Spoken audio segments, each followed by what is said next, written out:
ಸ್ನೇಹಿತರೆ ನಮಸ್ಕಾರ. ಕಳೆದ ಕೆಲವು ದಿನಗಳಿಂದ ಖಾಸಗಿ ವಲಯದಲ್ಲಿ ಕನ್ನಡಿಗರಿಗೆ ಮೀಸಲಾತಿ ಅನ್ನುವಂಥ ವಿಚಾರ ಸಾಮಾಜಿಕ ಜಾಲತಾಣಗಳನ್ನೂ ಸೇರಿದಂತೆ ಎಲ್ಲ ಕಡೆ ಪರ ವಿರೋಧ ಚರ್ಚೆ ಆಗ್ತಾ ಇದೆ. ವಿಧಾನಸಭೆಯ ಮುಂಗಾರು ಅಧಿವೇಶನ ಶುರುವಾದ ನಂತರ ಮುಖ್ಯಮಂತ್ರಿ ಸಿದ್ದರಾಮಯ್ಯನವರು ತಮ್ಮ ಎಕ್ಸ್ ಖಾತೆಯಲ್ಲಿ ರಾಜ್ಯದ ಖಾಸಗಿ ಕೈಗಾರಿಕಾ ಸಂಸ್ಥೆಗಳಲ್ಲಿ ಕನ್ನಡಿಗರಿಗೆ ಆಡಳಿತಾತ್ಮಕ ಹುದ್ದೆಗಳಿಗೆ 50% ಮೀಸಲಾತಿ, ಹಾಗೆ ಆಡಳಿತಾತ್ಮಕವಲ್ಲದ ಹುದ್ದೆಗಳಿಗೆ 75% ಮೀಸಲಾತಿ ನೀಡುವಂತಹ ವಿಧೇಯಕಕ್ಕೆ ಸೋಮವಾರ ನಡೆದ ಸಚಿವ ಸಂಪುಟ ಒಪ್ಪಿಗೆ ನೀಡಿದೆ ಅಂತ ತಮ್ಮ ಪೋಸ್ಟ್ನಲ್ಲಿ ಹಂಚಿಕೊಂಡಿದ್ರು.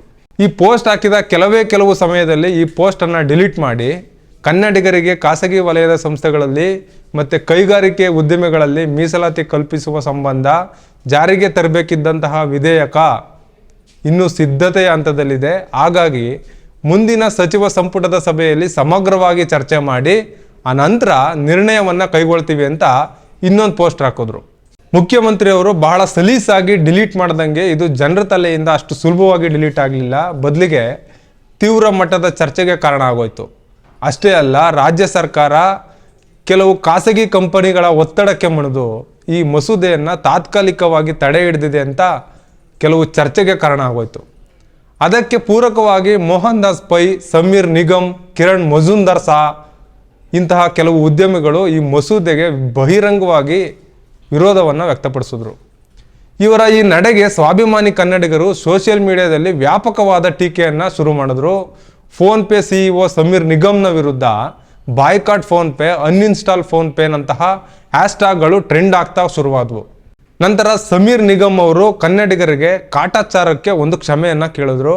ಇನ್ನೂ ಕೆಲವು ಕನ್ನಡ ಪರ ಹೋರಾಟಗಾರರು ಕಿರಣ್ ಮಜುಂದಾರ್ ಶಾ ಅಧ್ಯಕ್ಷತೆಯ ಬಯೋಕಾನ್ ಕಂಪನಿಯ ಹೆಸರಿಗೆ ಮಸಿ ಬಳಿದು ತಮ್ಮ ಆಕ್ರೋಶವನ್ನು ವ್ಯಕ್ತಪಡಿಸಿದ್ರು. ಇಷ್ಟೆಲ್ಲ ಕಿಚ್ಚು ಹೆಚ್ಚಿರುವ ಖಾಸಗಿ ವಲಯದಲ್ಲಿ ಕನ್ನಡಿಗರಿಗೆ ಮೀಸಲಾತಿ ವಿಧೇಯಕದಲ್ಲಿ ಅಂಥದ್ದೇನಿದೆ? ಇಂಥದ್ದೊಂದು ಮಸೂದೆ ಬೇರೆ ಎಲ್ಲಾದರೂ ಜಾರಿಯಲ್ಲಿ ಇದೆಯಾ?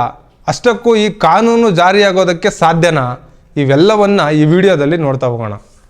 ಮೊದಲನೇದಾಗಿ, ಈ ಕಾಯ್ದೆಯ ಪೂರ್ತಿ ಹೆಸರು ಕೈಗಾರಿಕೆಗಳು, ಕಾರ್ಖಾನೆಗಳು ಮತ್ತು ಇತರೆ ಸಂಸ್ಥೆಗಳಲ್ಲಿ ಸ್ಥಳೀಯ ಅಭ್ಯರ್ಥಿಗಳ ಕರ್ನಾಟಕ ರಾಜ್ಯ ಉದ್ಯೋಗ ಮಸೂದೆ 2024. ಹಾಗಾದರೆ ಈ ಮಸೂದೆನಲ್ಲಿ ಏನಿದೆ? ಈ ಮಸೂದೆಯ ಪ್ರಕಾರ ಕೈಗಾರಿಕೆಗಳು ಮತ್ತು ಕಾರ್ಖಾನೆಗಳು ಮತ್ತು ಇತರೆ ಸಂಸ್ಥೆಗಳಲ್ಲಿ 50% ಆಡಳಿತಾತ್ಮಕ ಹುದ್ದೆಗಳು ಮತ್ತು 75% ಆಡಳಿತಾತ್ಮಕವಲ್ಲದ ಹುದ್ದೆಗಳಲ್ಲಿ ಸ್ಥಳೀಯ ಅಭ್ಯರ್ಥಿಗಳನ್ನು ನೇಮಿಸ್ಕೋಬೇಕು ಅಂತ ಇದೆ. ಕರ್ನಾಟಕದಲ್ಲಿರುವ ಖಾಸಗಿ ವಲಯದ ಗ್ರೂಪ್ ಸಿ ಮತ್ತು ಗ್ರೂಪ್ ಡಿ ಹುದ್ದೆಗಳಲ್ಲಿ 100% ಮೀಸಲಾತಿಯನ್ನು ಮಸೂದೆ ಅನುಮೋದಿಸ್ತದೆ. ಹಾಗಾದರೆ ಈ ಮೀಸಲಾತಿಯ ಫಲಾನುಭವಿ ಆಗೋದಕ್ಕೆ ಏನಾದರೂ ಮಾನದಂಡಗಳಿದಾವ ಅಂತ ನೋಡಿದ್ರೆ ಖಂಡಿತ ಇದ್ದಾವೆ. ಅದು ಭಾಳ ಸಿಂಪಲ್ ಆಗಿದ್ದಾವೆ. ಕರ್ನಾಟಕದಲ್ಲಿಯೇ ಹುಟ್ಟಿರಬೇಕು, ಕನಿಷ್ಠ 15 ವರ್ಷಗಳ ಕಾಲ ಕರ್ನಾಟಕದಲ್ಲಿಯೇ ನೆಲೆಸಿ ಕನ್ನಡವನ್ನು ಮಾತಾಡೋದಕ್ಕೆ ಬರಬೇಕು, ಓದಕ್ಕೆ ಬರಬೇಕು ಮತ್ತು ಬರೆಯೋದಕ್ಕೆ ಸಮರ್ಥವಾಗಿರಬೇಕು. ಹಾಗೆ SSLCಯಲ್ಲಿ ಕನ್ನಡವನ್ನು ಒಂದು ಭಾಷೆಯಾಗಿ ಅಧ್ಯಯನ ಮಾಡಿರಬೇಕು ಮತ್ತು ಆ ಪ್ರಮಾಣ ಪತ್ರವನ್ನು ಪಡ್ಕೊಂಡಿರಬೇಕು, ಅಥವಾ ಈ ನೋಡಲ್ ಏಜೆನ್ಸಿಗಳು ನಡೆಸಿರುವಂತಹ ಕನ್ನಡ ಪ್ರಾವೀಣ್ಯತೆಯ ಪರೀಕ್ಷೆಯಲ್ಲಿ ತೇರ್ಗಡೆಯನ್ನು ಹೊಂದಿರಬೇಕು. ಒಂದು ವೇಳೆ ಅರ್ಹತೆ ಹೊಂದಿರುವ ಸ್ಥಳೀಯ ಅಭ್ಯರ್ಥಿಗಳು ಲಭ್ಯ ಇಲ್ಲದೇ ಇದ್ದರೆ 3 ವರ್ಷಗಳಲ್ಲಿ ಸ್ಥಳೀಯ ಅಭ್ಯರ್ಥಿಗಳಿಗೆ ತರಬೇತಿ ನೀಡೋದಕ್ಕೆ ಇಲ್ಲಿನ ಸಂಸ್ಥೆಗಳು ಸರ್ಕಾರದೊಂದಿಗೆ ಸಹಕರಿಸಬೇಕು ಅಂತ ಹೇಳುತ್ತೆ. ಈ ಕಾಯ್ದೆಯ ಕಾನೂನು ಉಲ್ಲಂಘನೆಯನ್ನು ಮಾಡಿದರೆ ಅಂಥವರಿಗೆ 10,000ದಿಂದ 25,000ದವರೆಗೆ ದಂಡ ವಿಧಿಸ್ಬೋದು ಅಂತಲೂ ಹೇಳುತ್ತೆ. ಇದಿಷ್ಟು ಈ ಮಸೂದೆಯ ಬಗ್ಗೆ. ಇನ್ನು ಈ ಮಸೂದೆ ಉಟ್ಕೊಂಡಿದ್ದು ಇತ್ತೀಚೆಗೆ ಅಂತ ನೋಡಿದ್ರೆ ಖಂಡಿತ ಇಲ್ಲ. ಈ ಹಿಂದೆ ಅಂದರೆ 1984ರಲ್ಲಿಯೇ ಇದ್ರ ಬಗ್ಗೆ ಚರ್ಚೆ ನಡೆದಿತ್ತು, ಅದು ಕರ್ನಾಟಕದಲ್ಲೇ ಅನ್ನೋದು ಒಂದು ವಿಶೇಷ. ಈ ಮಸೂದೆಗೆ ಮೂಲ ಕಾರಣರಾದಂತಹ ಐತಿಹಾಸಿಕ ಸರೋಜಿನಿ ಮಹಿಷಿ ವರದಿ ಬಗ್ಗೆ ಸ್ವಲ್ಪ ನೋಡೋದಾದರೆ, ಕರ್ನಾಟಕದಲ್ಲಿ ಸಾಕಷ್ಟು ಕೇಂದ್ರದ ಉದ್ಯೋಗಗಳು ಮತ್ತು ಸಾರ್ವಜನಿಕ ಉದ್ಯೋಗಗಳು ಹಾಗೆ ಖಾಸಗಿ ಉದ್ಯಮಗಳಿದ್ದರೂ ಕೂಡ ಸಾರ್ವಜನಿಕರಿಗೆ ಮತ್ತು ಕನ್ನಡಿಗರಿಗೆ ಸೂಕ್ತ ಪ್ರಮಾಣದಲ್ಲಿ ಉದ್ಯೋಗಗಳು ಸಿಗ್ತಾ ಇರಲಿಲ್ಲ.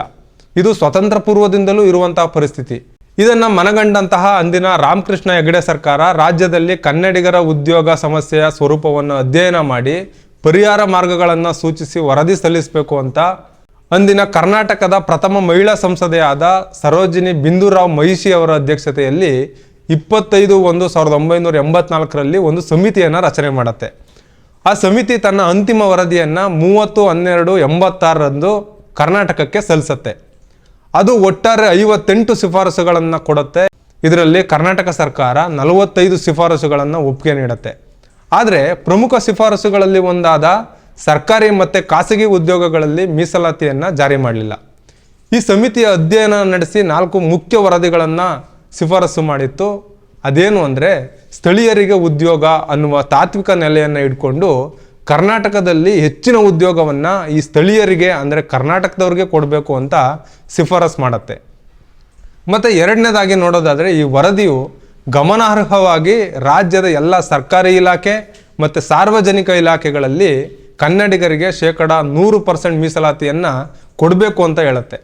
ಕರ್ನಾಟಕದಲ್ಲಿ ಕಾರ್ಯನಿರ್ವಹಿಸ್ತಾ ಇರುವಂತಹ ಕೇಂದ್ರ ಸರ್ಕಾರದ ಇಲಾಖೆಗಳು ಹಾಗೆ ಸಾರ್ವಜನಿಕ ವಲಯದ ಸಂಸ್ಥೆಗಳಲ್ಲಿ ಗ್ರೂಪ್ ಸಿ ಮತ್ತು ಗ್ರೂಪ್ ಡಿ ಹುದ್ದೆಗಳಲ್ಲಿ ಕರ್ನಾಟಕದ ಜನರಿಗೆ 100% ಮೀಸಲಾತಿಯನ್ನು ಶಿಫಾರಸು ಮಾಡುತ್ತೆ.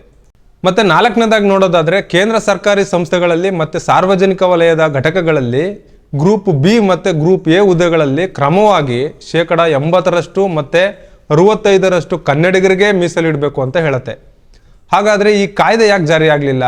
ಇದಕ್ಕೇನಾದರೂ ಕಾನೂನು ತೊಡಕುಗಳೇನಾದರೂ ಇದ್ವಾ ಅಂತ ನೋಡೋದಾದರೆ, ಇಂತಹ ಕಾನೂನನ್ನು ಜಾರಿ ಮಾಡೋದಕ್ಕೆ ಹೊರಟಿದ್ದು ಬರೀ ಕರ್ನಾಟಕ ಮಾತ್ರ ಅಲ್ಲ, ಹರಿಯಾಣ, ಮಹಾರಾಷ್ಟ್ರ, ಮಧ್ಯಪ್ರದೇಶ, ಆಂಧ್ರ ಪ್ರದೇಶ, ಜಾರ್ಖಂಡ್ ಇಂತಹ ರಾಜ್ಯಗಳಲ್ಲಿ ಖಾಸಗಿ ವಲಯದಲ್ಲಿ ತಮ್ಮ ಸ್ಥಳೀಯ ನಿವಾಸಿಗಳಿಗೆ ಮೀಸಲಾತಿಯನ್ನು ಕೊಡಲೇಬೇಕು ಅಂತ ಕಾನೂನನ್ನು ಜಾರಿ ಮಾಡಿದ್ದು.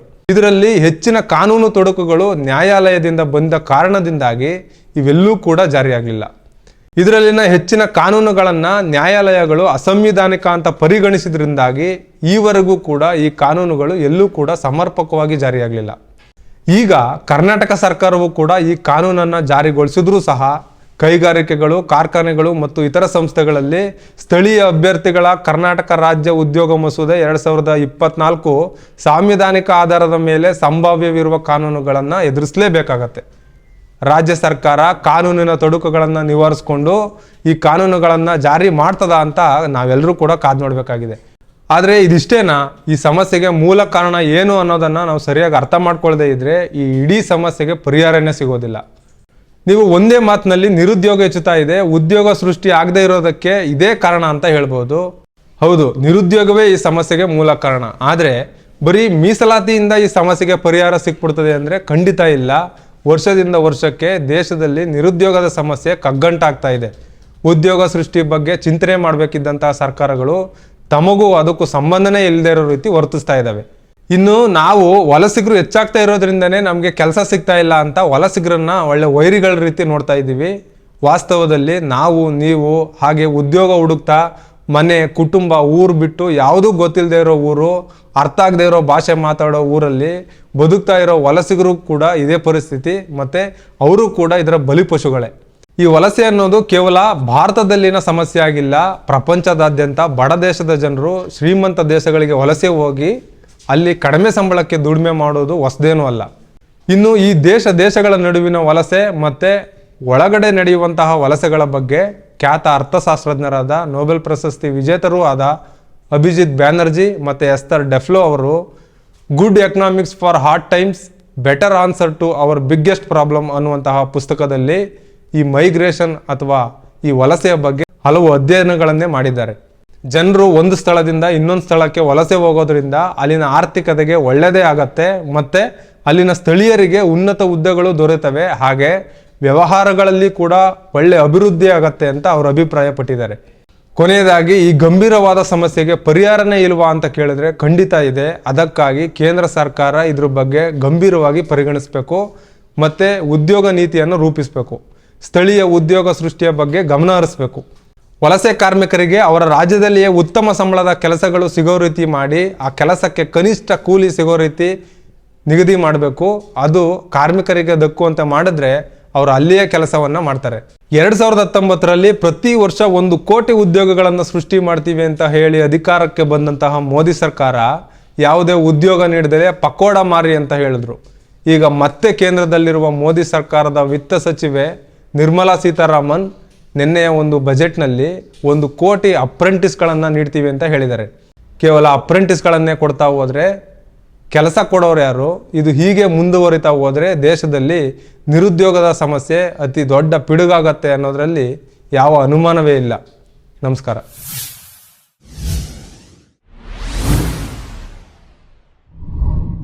ಮತ್ತಷ್ಟು ವಿಶೇಷ ವಿಡಿಯೋಗಳನ್ನು ನೋಡಲು ಮತ್ತು ಹೊಸ ವಿಡಿಯೋಗಳ ಬಗ್ಗೆ ತಿಳಿಯಲು ಈ ದಿನ .com ಯೂಟ್ಯೂಬ್ ಚಾನೆಲ್ ಸಬ್ಸ್ಕ್ರೈಬ್ ಮಾಡಿ ಮತ್ತು ಬೆಲ್ ಐಕಾನ್ ಕ್ಲಿಕ್ ಮಾಡಿ.